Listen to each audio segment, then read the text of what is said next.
AP వ్యాప్తంగా విద్యా పండుగ కార్యక్రమానికి ప్రభుత్వం నిర్వహిస్తోంది. శ్రీ సత్యసాయి జిల్లా కొత్తచెరువు గ్రామంలో టీచర్స్ పేరెంట్స్ మీటింగ్లో సీఎం చంద్రబాబు, మంత్రి లోకేష్ పాల్గొన్నారు.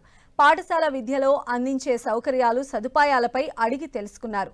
చంద్రబాబు పేరెంట్స్, స్టూడెంట్స్తో క్లాస్ రూముల్లో కలియతిరిగారు. విద్య, తరగతి గదుల నిర్వహణ, మధ్యాహ్న భోజనం వంటి అంశాలను అడిగి తెలుసుకున్నారు. మెగా పేరెంట్ టీచర్ మీటింగ్ 2.0 పేరుతో ప్రభుత్వం ఈ కార్యక్రమాన్ని నిర్వహిస్తోంది. రాష్ట్ర వ్యాప్తంగా 2.28 కోట్ల మందిని భాగస్వాములను చేస్తూ ప్రభుత్వం ఈ కార్యక్రమాన్ని చేపట్టింది.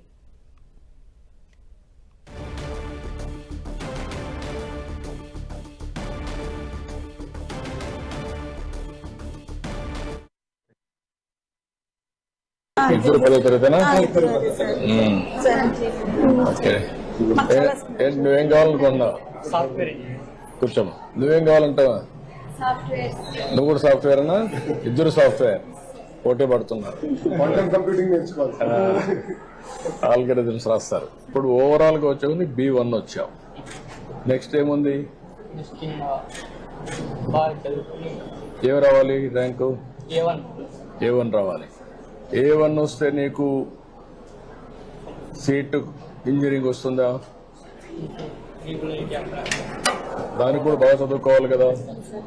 ఇప్పుడు నుంచి ఇంప్రూవ్ చేసుకుంటావా? నమ్మకమేనా? ఇంప్రూవ్ చేసుకోకపోతే నష్టపోతావు జీవితం అంతా. యాప్ కూడా ఇస్తున్నాం సార్. స్మార్ట్ ఫోన్ ఉంటే తల్లిదండ్రులు యాప్ డౌన్లోడ్ చేసుకుంటే పిల్లల అటెండెన్స్ కానీ, ఉపాధ్యాయులు ఎవరు పాఠాలు చెప్తున్నారు, మార్క్స్ కానీ మొత్తం యాప్ లో వచ్చేసింది సార్. మొత్తం ట్రాక్ చేసుకోవచ్చు. అది ఇస్తున్నారు. ఓసారి మెసేజ్ పంపిస్తున్నారు. స్టార్ట్ చేస్తాం సార్. మొత్తం లింక్ చేసాం సార్. ఉపాధ్యాయులు, తల్లిదండ్రులు, గవర్నమెంట్ మొత్తం లింక్ చేస్తాం. లింక్ చేసి ఎప్పటికప్పుడు సమాచారం కూడా అంటే ఇప్పుడు ఉపాధ్యాయులు కూడా ఇన్ఫర్మేషన్ ఇవ్వాలంటే వాళ్ళు తెలియజేసి సెపరేట్ ఉంది సార్. తల్లిదండ్రులు తెలియజేయాల్సిన ఇన్ఫర్మేషన్ కూడా సెపరేట్ చేసాం సార్. A2కి వచ్చావు. ఒక్క ఇంగ్లీష్ తప్ప అన్ని 90 పైన ఉన్నావు. Congratulations. I wish all the best. IAS కావాలి. అవుతావు. నమ్మకం.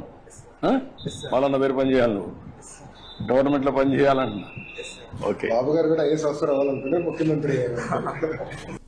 కారా రాజకీయ నాయకులు, ప్రజాసేవకులు గారా, ప్రజాప్రతినిధులు కూడా కావాలి. మీరు చదువుకున్న వాళ్ళందరూ స్వార్థంతో ఉద్యోగాలే చూసుకుంటే రాజకీయాలు అందరినీ శాసిస్తాయి, మన జీవితాలు మారుస్తాయి. ఇప్పుడు నేను తల్లికి వందనం ఇచ్చాం. మినిస్టర్ గారు ఉన్నారు, ఆయన కూడా చదువుకున్నాడు, బాగా మంత్రి అయ్యాడు. ఇప్పుడు తల్లికి వందనం ఇచ్చాడా? ఇది ఒక ప్రభుత్వ విధానమేనా కాదా? ఎట్లొచ్చింది? ఆయన ఆలోచనలో నుంచి వచ్చింది. అవునా కాదా?